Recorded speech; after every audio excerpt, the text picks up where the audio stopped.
qaad tillaabooyinkan taxadarka ah haddaad tahay walaasheen uur leh. Kabaha ciribta leh iyo dharka deggan si aad isugu dheelitirtid jirkaaga. Saan khatar yarna leh aad qaadid. Xiro kabo dhulka la siman oo isjaan le'eg. Haddaadan saas samayn, kabaha ciribta leh way ku jilaafayn karaan, dhulkana kugu tuuri karaan adoo u hormaraya caloosha. Tan kale, si uu jirkaagu u noqdo caafimaad qaba, xiro dhar aan kugu dheganayn si aad u siisid jirkaaga fursad neefsasho.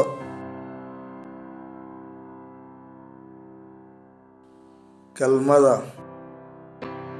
wax dhibaato ah keeni mayso inaad samayso galmo markaad leedahay uurka. Oo kaliya iska hubi qaabka ama dhinaca aad u samaynaysid galmada. Raadi dhinaca kugu habboon adiga. Si kastaba ha ahaatee, hadduu kugu yimaado dhiig asbuucyada u soo horreeya ee uurka, ama uu horay kaaga soo dhacay dhicis, ka fogow galmada una dabar jeedi.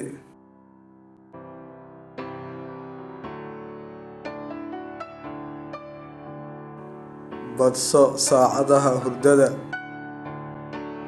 Marka aad leedahay uurka, jirkaagu wuxuu dhex galaa isbeddello badan, taasoo micnaheedu yahay inay kula soo darsanayso in badan oo ah waxaadan jeclaysan oo aadan horay weligaa u arag.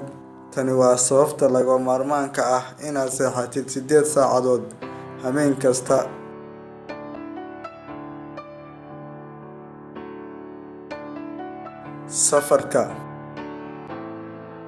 Safarku ma ahan mid laga joojinayo haweeneyda uurka leh, laakiin maskaxdaada ha ka saarin inaad qaadid tillaabooyinkan taxadarka ah. Safarku wuxuu kuu keenayaa xanuun walaac ah.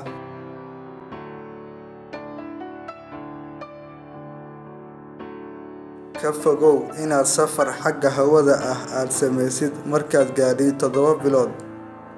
Qaado biyo badan markaad u safraysid masaafo dheer.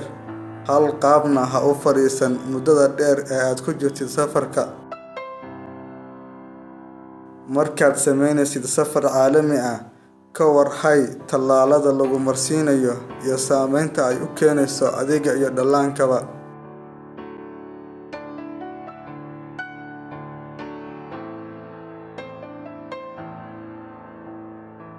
Xaddad mugga aad ka cabtid qaxwaha.